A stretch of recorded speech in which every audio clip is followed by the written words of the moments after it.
Olá pessoal, tudo bem? Professor Almir Serpa aqui de volta para a nossa terceira videoaula de proporcionalidade. Lembra?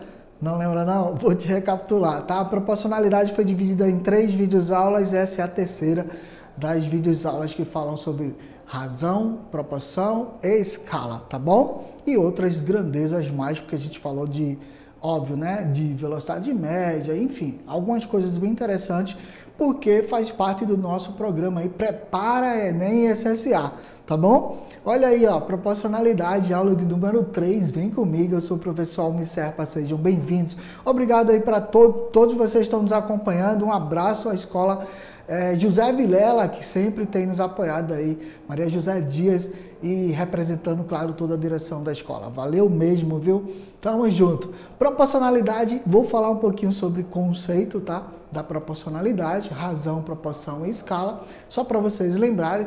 A barrinha B, que pode ser lido como A está para B, assim como também você pode ler A dois pontinhos B, tá bom?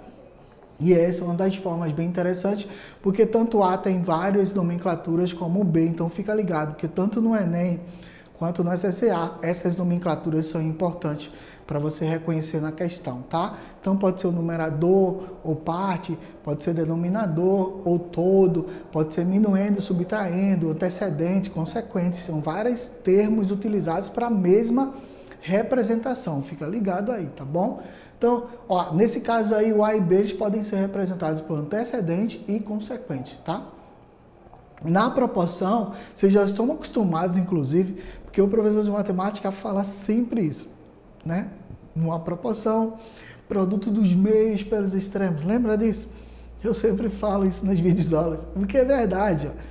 A está para B, assim como C está para D, e para a resolução dessa proporcionalidade entre duas razões, lembrando, óbvio, não pode esquecer desse detalhe, que o denominador tem que ser diferente de zero, tá? Então segue comigo aí para a gente poder entender. Como é que nós normalmente calculamos a proporção? Produto dos meios pelos dos extremos, que aí dá igualdade, tá? Então a gente fala sempre assim, uma proporção é um produto dos extremos igual ao produto dos meios, e é chamada de propriedade fundamental das proporções. Eu já falei isso nas videoaulas passadas, mas é só para você recapitular comigo. Bom, agora que você já viu, vamos direto para as questões. Primeira questão, olha aí no slide comigo. Ó. Após chover no sertão de Pernambuco, as águas da chuva descerão o rio Capibaribe até o mar, percorrendo cerca de 1000 quilômetros, sendo que 4 km por hora é a velocidade média das águas, né? Quando essa chuva traz as águas para o mar. O percurso mencionado será cumprido pelas águas da chuva em aproximadamente, agora ele quer saber o tempo que vai levar para essa água sair lá do sertão e chegar ao mar. Bom, vamos calcular comigo aqui, lembrando que para resolver esse tipo de questão eu posso usar a ideia de grandeza, que é uma grandeza derivada, tá? Velocidade vai ser igual a distância dividido pelo tempo. Tranquilo até aí? Mas ele deu a velocidade, ó, 4 km por hora, e deu a distância. Eu quero saber o tempo. Então vamos substituir lá na fórmula. 4, que é 4 km por hora, igual a 1000, porque 1000 foi dado em quilômetros também. Então é óbvio que o tempo tem que ser dado em horas. Se liga, tá? Porque essa é uma coisa importante para você entender. Então a gente faz uma troca aí, ó. O T, que está como denominador, ele vai lá para cima no lugar do 4 e o 4 desce para o lugar do T. Só faz essa troca aí, tá bom? E aí vai ficar T igual a 1000 sobre 4. Fácil agora, né? Dividindo 1000 por 4, você vai ter 250 horas. É óbvio, né? 250 horas... Qual é o tempo necessário? 250 horas não é uma representação comum. A representação comum é dada em dias. Então vamos dar em dias para a gente poder ter uma noção. Por quê? Porque 250 horas é muito grande, né? Então vamos dividir, transformando em dias, nós vamos dividir 250 por 24, que equivale a um dia, tá certo? Que vai dar aproximadamente 10,41 dias. Resolveu a questão. Então ficou aí aproximadamente um pouquinho mais de 10 dias, essa água sai lá do sertão, vem bater no mar, tá certo? Seguindo aí no slide, vamos para a questão 2, uma questão do Enem. Muito top essa questão, tá bom? Fácil de resolver, segue comigo aí, ó. Cerca de 200 milhões de brasileiros vivem na região coberta pela Caatinga. Por sinal, se liga aí que a Caatinga é uma das maiores biodiversidades do mundo, tá bom? E aí interessante que é só nossa, Brasil. Em quase 800 mil quilômetros quadrados de área. Quando não chove, o homem do sertão e sua família precisam caminhar quilômetros em busca de água dos açudes. E aí, ó, a irregularidade climática é um dos fatores que mais interferem na vida do sertanejo, ou seja, por isso que você vê muita terra e pouca gente, né? Aí o que eu tenho nessa relação que o Enem traz? Segundo esse levantamento, a densidade demográfica da região coberta pela Caatinga em habitantes por quilômetro quadrado é de quanto? Então ele deu o quantitativo, 20 milhões de brasileiros, e ele deu a área coberta, né, a área que está disponível para esses 20 milhões, que são 800 mil quilômetros quadrados. Aí você usa um pouquinho de linguagem, de língua portuguesa, na tradução direta para matemática. Vem comigo que eu vou te explicar. Para a gente trabalhar densidade, é outra grandeza derivada, porque ela vai pegar número de habitantes dividido pelo quilômetro quadrado em que esse habitante reside. E no caso da questão do Enem, nós temos 20 milhões de brasileiros e nós temos 800 mil quilômetros quadrados. Então vamos substituir na questão comigo? Observa no slide com cuidado, tá? Substituindo em 20 milhões, olha os milhões aí, tá? Coloca os 6 zeros, por favor. Não esquece, tem que entender agora daquela sequência de classe e ordem, tá bom? Para poder não esquecer. E os 800 mil, mais 3 zeros aí depois dos 800, combinados? Agora é só simplificar. Não vai fazer esse cálculo, por favor. Simplifica porque fica muito mais fácil, ó. Simplifica esses 3 zeros com esses 2 zeros com os 2 zeros de baixo. Aí, ó, vai sobrar um zero aí, tá bom? E embaixo eu elimino 2 dos 800 e o outros 3 com os outros 3 aqui de baixo, tá bom? Pode fazer o contrário se você quiser, porque já fica mais fácil. Então já eliminei a possibilidade. Me sobra 200 dividido por 8. Deu para entender? Agora fica mais fácil para dividir 200 por 8. Quanto é que dá 200 por 8? 25. Também é fácil, não precisa fazer cálculo muito pesado não, né? Porque se você dividisse por 4, daria 50. Dividindo por 8, vai dar 25. Então, 25 habitantes por quilômetro quadrado é a resposta, tá certo? Marca lá a alternativa correta.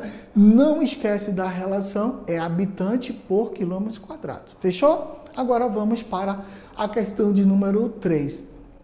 Em um dia de verão, foram coletados em uma praia 600 quilos de lixo. Desse total, 450 gramas eram de itens de plásticos.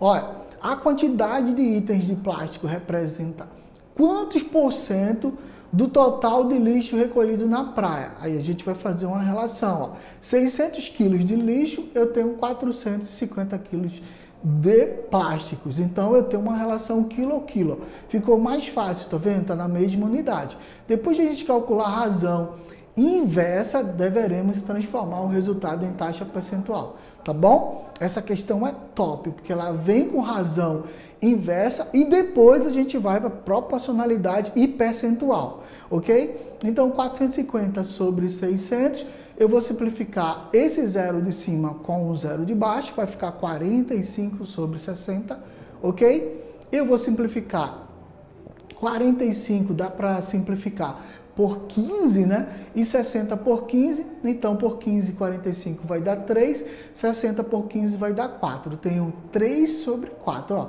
Uma relação de 3 para 4, falando aí de proporcionalidade, de razão e proporção, tá? E se eu dividir 3 por 4, eu vou ter 0,75. Aí é fácil. É só você fazer aquela divisão, que é óbvio, no 3 não dá para dividir para 4, acrescenta um 0 no 3, acrescenta um 0 lá no quociente, né? Então 30 por 4 fica 7 e sobram 2, acrescenta um 0, vai dar 20 por 4, vai dar 5, 0,75. Lembrou? Não lembrou, faz no papel que sai, tá? Faz que dá para sair. Então 0,75 é a taxa. Para que eu possa entender o percentual, eu vou ter que multiplicar a taxa por 100. E aí eu tenho 75%. Veja, uma escala, um problema, na verdade, de razão, que pede para que seja solucionado a partir da porcentagem. Viu como ficou interessante? Então, a resposta é 75% da coleta desse lixo é plástico. Quarta questão, certa fábrica de bebida envasa água natural em diferentes modelos de garrafas de 500 ml. Com 1 metro cúbico de água, quantas garrafas podem ser envasadas no máximo? Primeiro, né? ml é uma subdivisão, né, de litro. Então, eu tenho que transformar metros cúbicos em litros para poder ter essa ideia e dividir mais facilmente. Veja, então, nesse caso, a gente vai fazer a transformação primeiro. Lembrando que 1 metro cúbico equivale a 1000 litros. Então, esquece desse detalhe. Esse detalhe é importante para resolver a questão, ok? Então, ó, aí quando eu tenho uma tabelinha, eu vou chegar lá a ml. Veja, litro para ml. Veja quantas casas decimais eu vou trabalhar. A garrafa está em ml. Eu tenho uma quantidade em litros. Então, de litros para ml, eu vou ter que andar essas casinhas aí, ó. Se liga, tá? Por quê? Porque eu vou ter que fazer isso aqui, ó. Deixa eu te mostrar aqui de novo, tá? Litro, aí desse litro, centilitro, mililitro, ok? Então, eu vou dar 1, 2, 3 casas, por isso estou multiplicado por 1000. Veja, cada uma dessas você multiplica por 10. Então, de litro para decilitro, 10. De decilitro para centilitro, 10. E de centilitro para mililitro, vezes 10. Então, eu tenho 1000 no total. Veja aí, são 3 zeros. Por isso que esse 1000 vai ser multiplicado por 1000 novamente, tá? Tá entendendo? Então, 1000 vezes 1000, eu tenho aí, ó, 1 milhão de mililitros que vai ser dividido por 500 ml. Agora, ml com ml já pode ser simplificado.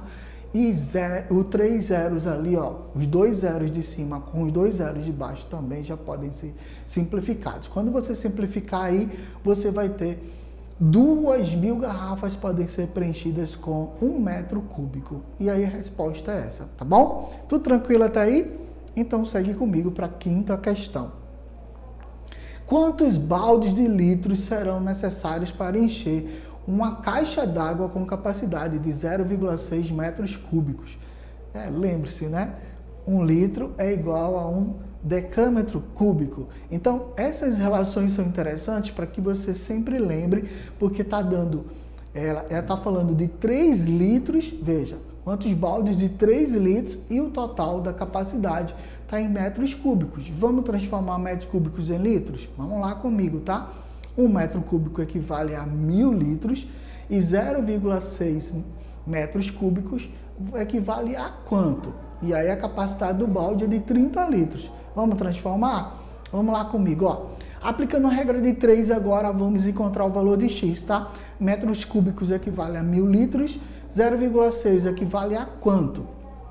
Produtos dos meios pelos extremos, já que são proporcionais, diretamente proporcional, eu tenho um x é igual a 0,6 vezes 1000. Agora é só andar com a vírgula, né? Muito fácil. Você vai andar 3 casas. Então, eu vou andar uma casa, vai dar 6, outra casa 60 e a próxima casa vai dar 600. Então, x vai ser igual a 600 litros. Não esquece desse detalhe, tá? Porque isso é importante, porque eu vou usar esse 600 como base para poder dividir. Porque a capacidade do balde é de 30 litros e eu tenho 600. Então, quantos baldes, né, vai caber, né, para tirar 600 dividido por 30? É óbvio, né? Simplifica um zero com um outro zero aí, ó. 600 perde um zero, fica 60. 30 perde um zero, fica 3. 60 por 3, 20 baldes, tá? Fechou? Logo serão necessários 20 baldes para resolver esse probleminha aí. Tranquilo até aí? Vem comigo para a gente poder fazer mais uma questão. Agora Enem. Essa você não pode perder. Não esquece, tá bom? Não pode perder essa questão, ela é muito fácil. Ela é uma questão da vida real. Mas ela é longa.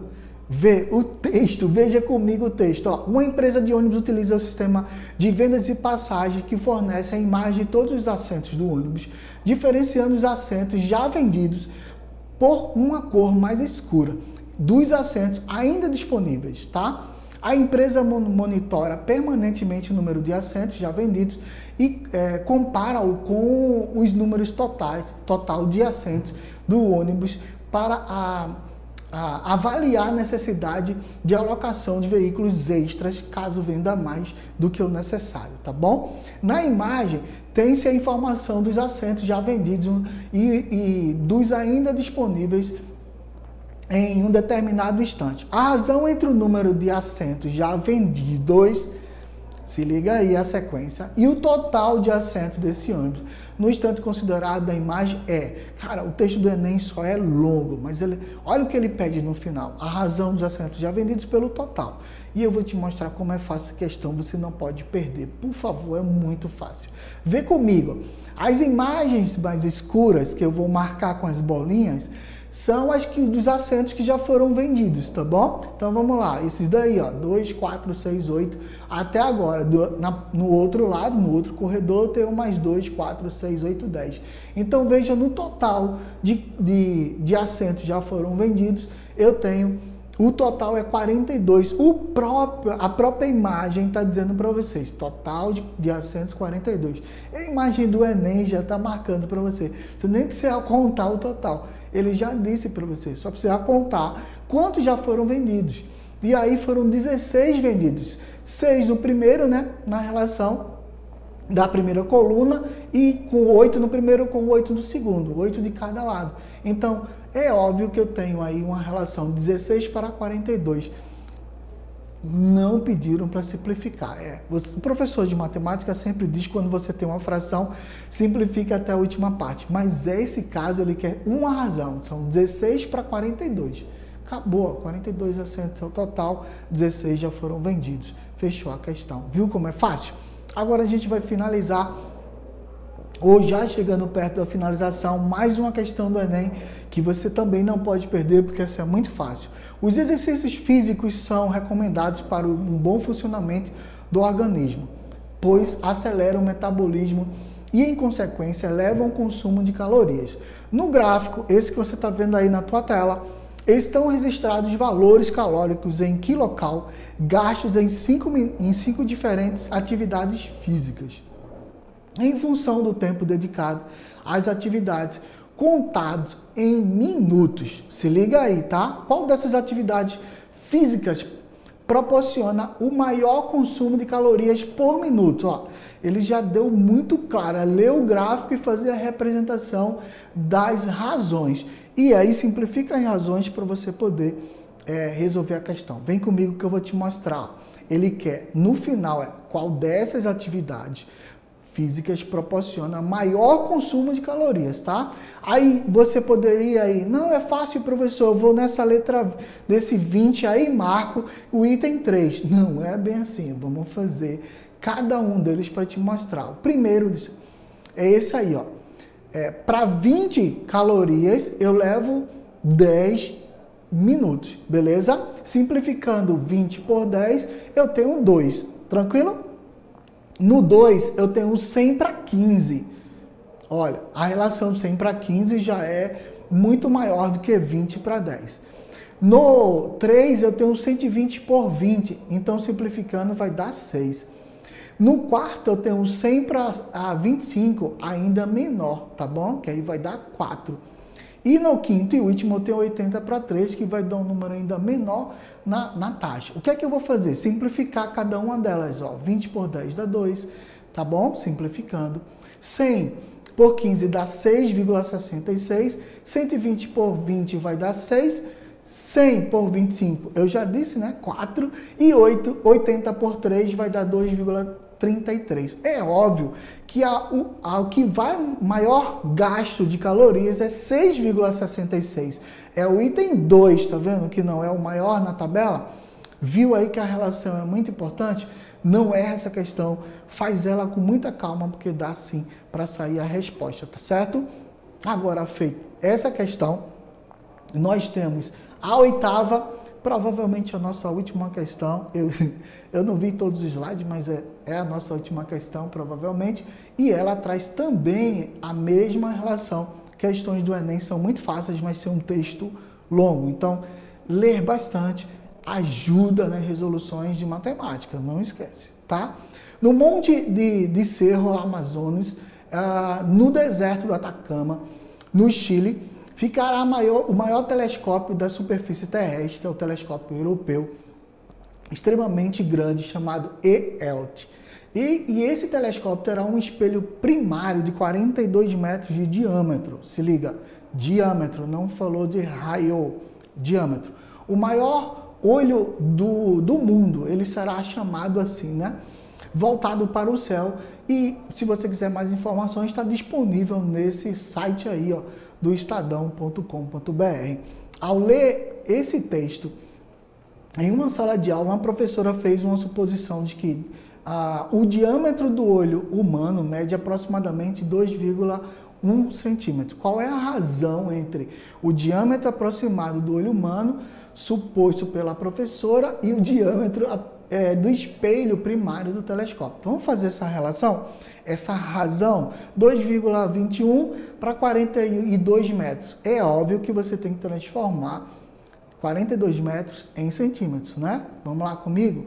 1 centímetro, 1 metro corresponde a 100 centímetros, não esquece disso. 42 metros vai corresponder a 42 vezes 100, 4.200 centímetros, tá certo?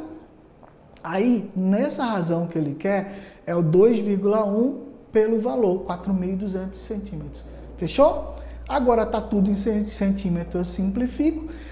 Percebe uma relação muito clara aí, que não precisa nem fazer muito cálculo, ó. 2,1, 4.200, ó.